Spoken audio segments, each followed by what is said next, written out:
Hello दोस्तों। तो नमस्कार आप सभी को। आपके चैनल एम एन अचीवर पर एक बार फिर स्वागत है।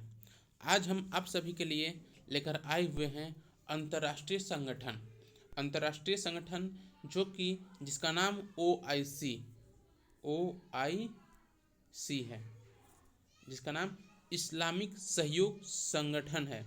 क्या नाम है इसका? इस्लामिक सहयोग संगठन, जिसे हम लोग इस्लामिक सहयोग संगठन कहते हैं। इसके पीछे देखिए क्या है कि इस्लामिक इस्लामिक सहयोग संगठन, जिसे हम शॉर्टकट में OIC कहते हैं। ठीक। तो आज हम जिस क्लास के लेने का उद्देश्य ये था कि काफ़ी लंबे अरसे बाद आप सभी से मुलाकात हुई, तो हमने सोचा कि आखिर किस चीज़ से स्टार्ट करें। पॉलिटी तो हमारी क्लास आधे अधूरी छुट्टी है, तो हमने सोचा चलिए कुछ ऐसे चीज़ बनाया जाए जो कि हर व्यक्ति के लिए आने वाले समय में भी और प्रेजेंट टाइम में भी, और जो तत्काल एग्ज़ाम होने वाले हैं, फिलहाल एग्ज़ाम होने वाली है हमारे प्रीलिम्स की, उससे भी जुड़ी हो। ठीक। तो हमने सोचा कि जितने भी अंतर्राष्ट्रीय संगठन हैं, हम उस पर धीरे धीरे हर एक संगठन पर चर्चा करते हुए चलेंगे। ठीक। तो आइए हम लोग चर्चा करते हैं। देखिए, इस्लामिक सहयोग संगठन एक ऐसा संगठन है। देखिए क्या कर रहा है, एक ये जो नाम ही क्या है, जो नाम रखा गया है OIC इस्लामिक सहयोग संगठन, खुद आपको नामों में दिखाई दे रहा होगा कि ये क्या कर रहा है। एक समाज मतलब एक धर्म को प्रतिनिधित्व करता है। एक धर्म के लोगों को एक साथ बांध कर रखता है, जुड़ कर रखने के प्रयास करता है। ठीक। तो आइए इसके बारे में कुछ पॉइंट देखते हैं।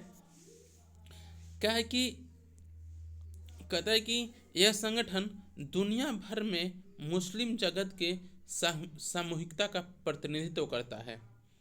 ये क्या करता है कि ये जो संगठन है, हमने क्या कहा कि नामों में बहुत कुछ है। नाम में क्या दिखाया कि इस्लामिक सहयोग संगठन। तो इस्लामिक सहयोग संगठन मतलब क्या, ये मुस्लिमों को क्या करता है, मुस्लिम जगत का सामूहिकता का प्रतिनिधित्व करता है। ये दुनिया का दूसरा सबसे बड़ा संगठन है। सबसे एक पॉइंट है कि दुनिया का दूसरा सबसे बड़ा संगठन। वहीं पहला कौन सा संगठन है? संयुक्त राष्ट्र के बाद ये दुनिया का यूनाइटेड नेशन ऑर्गेनाइजेशन के बाद, UNO के बाद ये क्या है, दुनिया का सबसे बड़ा संगठन है, जिसे हम लोग इस्लामिक सहयोग संगठन कहते हैं। ठीक। इसका गठन जो है, इसका गठन 1969 में मोरक्को में किया गया था। मोरक्को शहर है जो कि 1969 में इसकी गठन मोरक्को शहर में की गई थी, एक ऐतिहासिक शिखर सम्मेलन के दौरान, जिसका लक्ष्य वर्ष 1969 में एक 28 वर्षीय ऑस्ट्रेलियाई द्वारा क्या हुआ कि एक 28 वर्षीय ऑस्ट्रेलियाई द्वारा अल अक्सा मस्जिद, मतलब यरूशलेम में जो है एक मस्जिद है जो अल अक्सा। यरूशलेम आप लोग जानते हैं कि बहुत ही ईसाई और ईसाई के लिए, यहूदी के लिए और इस्लाम के लिए, इस्लामिक धर्म के लिए, वो सभी क्या है, वो जो शहर है, वो जो यरूशलेम स्थान है, वो सबके लिए क्या है, धार्मिक महत्वपूर्ण है। इसके पीछे क्या कहानी, इसके पीछे क्या कारण है, हम इसके लिए एक अलग से क्लास लेनी पड़ेगी, उस वक्त काफ़ी समय लग जाएगा। तो इस संगठन का, इसका गठन क्या आता है, इस संगठन का गठन कब हुआ था? 1969 ईस्वी में। इसका इसके पीछे क्या कारण था, इसका लक्ष्य क्या था? 1969 में एक 28 वर्षीय ऑस्ट्रेलियाई व्यक्ति द्वारा, मतलब ऑस्ट्रेलियाई द्वारा यरूशलेम के अल अक्सा मस्जिद पर आगजनी घटना के बाद इस्लामिक मूल्यों को सुरक्षा प्रदान करना था। मतलब कि जब क्या होती है, किसी पर किसी व्यक्ति पर आए, चाहे किसी धर्म पर आए, किसी संगठन पर आए, कोई भी किसी प्रकार की उस पर किसी पर क्षति होती है, उस संस्था की, चाहे उस धर्म की, या किसी भी व्यक्ति की, तो क्या करता है, अपने आप को सुरक्षित रखने के लिए, अपने आप को पुनर्गठित या संरक्षित या अपने आप को सुरक्षा प्रदान करने के लिए अनेक मापदंडों को अपनाता है। तो इस्लामिक सहयोग संगठन का गठन किया गया 1969 ईस्वी में, जिसके अभी फिलहाल सदस्य देश कितने हैं? 57। सदस्य देशों की संख्या कितनी है? 57, जिसे हम 57 कहते हैं। ठीक। आगे देखते हैं। तो इसके उद्देश्य क्या थे? ये तो हमारे परिचय हुआ। परिचय में हमने जाना कि दुनिया का दूसरा सबसे बड़ा संगठन है दुनिया का पहला सबसे बड़ा संगठन पहला मतलब कि दुनिया का पहला सबसे बड़ा संगठन यूएनओ है, यूनाइटेड नेशन ऑर्गेनाइजेशन। ठीक, ओआईसी का गठन 1969 ईस्वी में मोरक्को में किया गया था। इसका मुख्यालय जो है सऊदी अरब में स्थित है।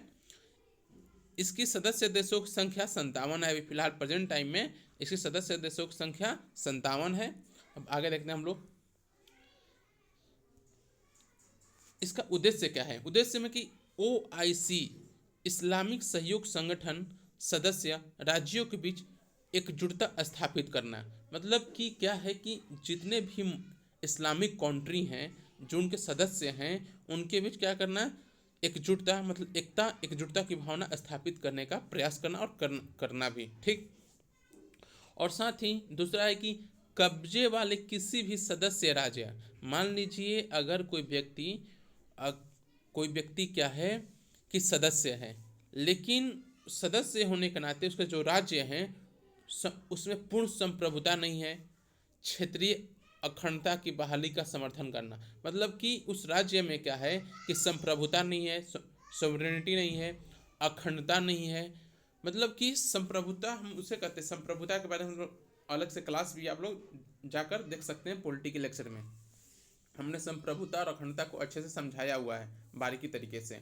तो संप्रभुता क्या होती है कि आंतरिक या बाह्य रूप से, आंतरिक रूप से मान लीजिए हम एक व्यक्ति, मान लीजिए हम कहते हैं व्यक्ति संप्रभु है कि नहीं, तो व्यक्ति क्या होता है कि आंतरिक रूप से, मतलब कि कोई निर्णय लेना हो, हमें कोई निर्णय लेना हो बिन सोचे कि समाज क्या कहेगा, हमारा विचार क्या कहेगा, हम लोग क्या हो आंतरिक रूप से भी और बाह्य रूप से भी क्या होके संप्रभु हो सकें। तो ही क्या एक देश के लिए संप्रभुता सबसे बड़ी चीज़ होती है कि उसे बाहरी लोगों का दबाव, बाहरी देशों का दबाव, बाहरी संगठनों का दबाव न होती। पूर्ण संप्रभुता है या नहीं, क्षेत्रीय अखंडता है नहीं, अगर क्षेत्रीय अखंडता नहीं है तो उसका करना वहाँ पर बहाली करना। ठीक, उसके बाद इस्लाम का संरक्षण करना। क्या इसका उद्देश्य है, इस्लाम के ऊपर किसी प्रकार की कोई ऐसी बातें, कोई ऐसी प्रथाएं, जो भी चीज़ें हों कि जैसे कह सकते हैं हम लोग कि कुछ ऐसे कार्य जो कि इस्लाम को प्रभावित कर रहे हों, कुछ ऐसे संगठनों का विचार जो इस्लाम को प्रभावित कर रहे हो, इस्लामिक लोगों को प्रभावित कर रहे हो, तो उनको क्या करना, संरक्षण करना, इसकी रक्षा करना। और कोई व्यक्ति है कि इसका विरोध निंदा कर रहा है, कोई हम क्या करें वैचारिक या किसी वजह से इस्लाम की कोई निंदा कर रहा है तो उसका क्या करना, उसकी रक्षा करना। किसका काम है, किसका दायित्व है, ओआईसी का। ओआईसी इस्लामिक सहयोग संगठन। ठीक, मुस्लिम समाजों में बढ़ते असंतोष को रोकना। मतलब कि क्या होता है कि कभी कभी लगता है कि अपने आप को भी देखकर लगता है कि असंतोष उत्पन्न हो सकती है। जब हम कोई कार्य करते हैं तो क्या होता है, उसमें कभी कभी असंतोष की भावना आती है।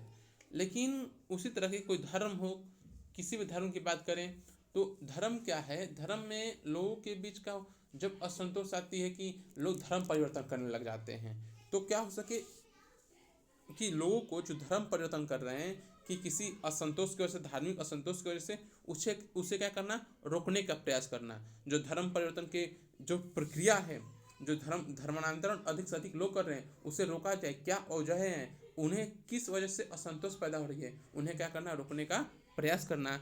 यह सुनिश्चित करने के लिए कि काम करने की सदस्य देखते हैं काम करना कि सदस्य राज्य संयुक्त राष्ट्र महासभा, मानवाधिकार परिषद और अन्य अंतर्राष्ट्रीय मंचों पर एकजुट रहें।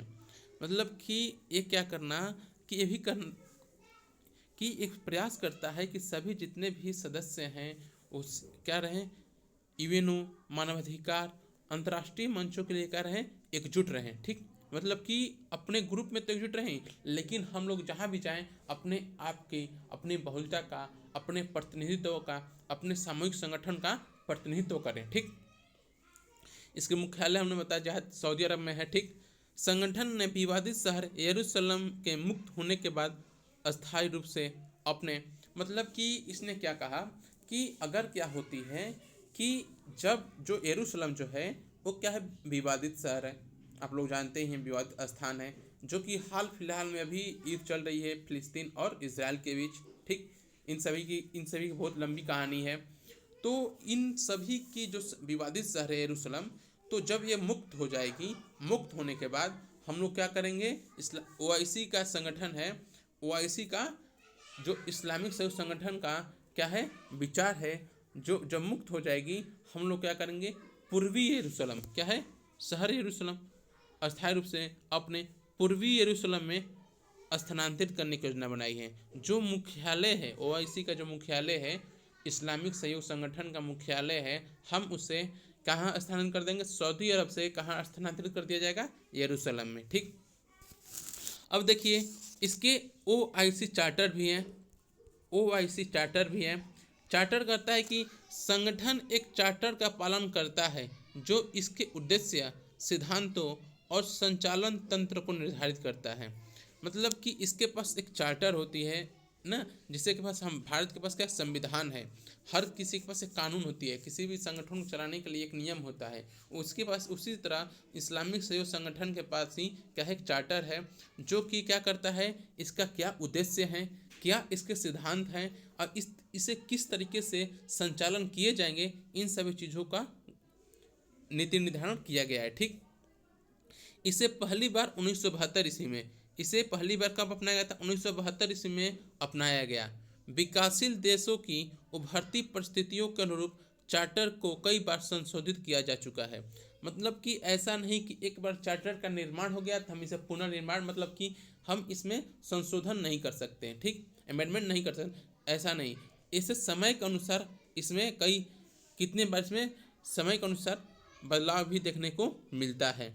वर्तमान चार्टर जो है मार्च 2008 में सेनेगल के डकार में अपनाया गया था। वर्तमान चार्टर जो है, वर्तमान का चार्टर वो कब अपनाया गया था, 2008 में। कब, 2008 में। कहाँ पर, सेनेगल के डकार, सेनेगल के डकार नामक स्थान पर अपनाया गया था। ठीक, 2008 में। ठीक, इसके निहित है कि सभी सदस्य देश संयुक्त राष्ट्र चार्टर के उद्देश्यों और सिद्धांतों के लिए खुद को प्रतिबद्ध करने के साथ साथ इस्लामिक शिक्षाओं तथा मूल्यों से निर्देशित एवं प्रेरित भी किया जाए। मतलब कि ये कहा जाता है कि हम लोग सभी संगठनों के, जितने भी अंतर्राष्ट्रीय संगठन हैं, उनके तो मापदंडों को मानेंगे ही, लेकिन इसके साथ ही इस्लामिक शिक्षा का, मूल्यों का, हम उसे भी बढ़ावा देने का प्रयास किया जाए। ठीक, आगे चलते हैं। इसकी सदस्यता जो है, हम इसकी सदस्यता की बात कर रहे हैं अभी फिलहाल। ठीक, संयुक्त राष्ट्र के मुस्लिम बाहुल्य सदस्य इस संगठन में शामिल हो सकते हैं। मतलब कि इस सदस्यता उसे ही मिलेगी जिस समाज में, मतलब जिस देश में जिसकी बहुलता किसकी हो, मुस्लिम समाज की बहुलता हो, मुस्लिम लोगों की बहुलता हो, उसी देश की इसकी सदस्यता मिल सकती है, अन्यथा अन्य देशों की नहीं। ठीक, ओआईसी इस्लामिक सहयोग संगठन विदेशी मंत्रियों की परिषद के पूर्ण सहमति के साथ सदस्यता की पुष्टि की जाती है, और इसके निर्णय लेने की प्रक्रिया जो है 2/3 सदस्यों की उपस्थिति, पूर्ण सहमति के साथ परिभाषित गणपूर्ति की आवश्यकता होती है। ठीक, इसके साथ ही इसके जो इस्लामिक सहयोग संगठन है, इसके शिखर सम्मेलन भी होते हैं। यह देश के प्रमुखों का सम्मेलन है जिनके पास संगठन से संबंधित सर्वोच्च अधिकार है। मतलब कि वो शिखर सम्मेलन में जब होते हैं तो इसमें क्या होती है कि जिनके पास संगठन के संबंधित सर्वोच्च अधिकार हैं, उन सभी प्रत्येक 3 वर्ष में क्या होता है कि प्रत्येक 3 वर्ष के बाद ये शिखर सम्मेलन होती है, और विचार विमर्श के बाद क्या देखा, नीतिगत निर्णय, चाहे कोई मुद्दे, मार्गदर्शन, क्या बदलाव किए जाएं, कैसे हमारा समाज और हमारा जो धर्म है, हमारा जो संप्रदाय है, वो किस तरीके से, और हमारे संप्रदाय की स्थिति किस हद तक चिंताजनक है या सुखद है, इन सभी चीज़ों को देखते हुए क्या किया जाता है, चार्टर में भी सुधार किया जाता है। और साथ ही इसके अंतर्गत इस्लामिक सहयोग संगठन के पास सूचना एवं सांस्कृतिक मामलों, सूचना के मामले, संस्कृति के मामले, आर्थिक तथा वाणिज्यिक मामलों, वैज्ञानिक और तकनीकी पहल एवं यरूशलेम के लिए सहयोगी अस्थायी समितियां भी हैं। मतलब कि अगर क्या होती है कि इस्लाम को लेकर क्या होता है कि कोई सूचना को, इस्लामिक सूचना को लेकर किसी इस्लामिक धर्म पर कोई इस तरह की टिप्पणियां कर देना जिससे कि इस मुस्लिम लोगों को बुरा लगे, और साथ ही सांस्कृतिक उस पर टिप्पणियां करना, चाहे सूचना के रूप में, आर्थिक, वाणिज्यिक या वैज्ञानिक, मतलब कि उसके OIC के मतलब इस्लामिक सहयोग संगठन के आर्थिक एवं वाणिज्यिक मामले के देखरेख के लिए, चाहे वैज्ञानिक एवं तकनीकी और यरूशलेम के बारे में जायजा लेने के लिए, स्थितियों के बारे में जानने के लिए इनके पास एक अस्थायी समिति का भी गठन किया गया है। ये रहा हमारी क्लास इस्लामिक सहयोग संगठन के बारे में। सबसे महत्वपूर्ण बात है, अगर हम लोग बात करें, ये क्या है, यह एक इस्लामिक संगठन है, ये तो नाम से पता चलता है। ये दुनिया का दूसरा सबसे बड़ा संगठन है। इसका गठन 1969 में हुआ। वर्तमान में इसके सदस्य देशों की संख्या 57 है। ठीक, इसकी जो है मुख्यालय सऊदी अरब में है। ठीक, इसके OIC के चार्टर भी हैं, जिसे 1972 में अपनाया गया था, लेकिन समय के अनुसार इसमें परिवर्तन भी किया जा सकता है। फिलहाल का चार्टर 2008 में सेनेगल के डकार में अपनाया गया था। इस हमारे लिए इस संगठन से जुड़े महत्वपूर्ण और इम्पोर्टेंट पॉइंट थे। तो आज के लिए इतना ही। आप सभी को धन्यवाद। फिर से हम लोग मिलेंगे कल अगले क्लास में। कोशिश किया जाएगा कि क्लास को रेगुलर और निश्चित तौर पर एक समय के अनुसार चलाया जा सके। हम आप सभी को इतने देर से आने के लिए, मतलब कि हम इतने लंबे समय बाद आपकी कक्षा में प्रवेश कर रहे हैं, मतलब कि आपकी कक्षाओं को आय को बढ़ाने का प्रयास कर रहे हैं, लेकिन हम उसके लिए क्षमा चाहता हूँ। हो सकता है कि हम प्रयास करेंगे कि हर रोज़ किसी न किसी टॉपिक पर चर्चा की जाए। आज के लिए इतना ही। धन्यवाद आप सभी का।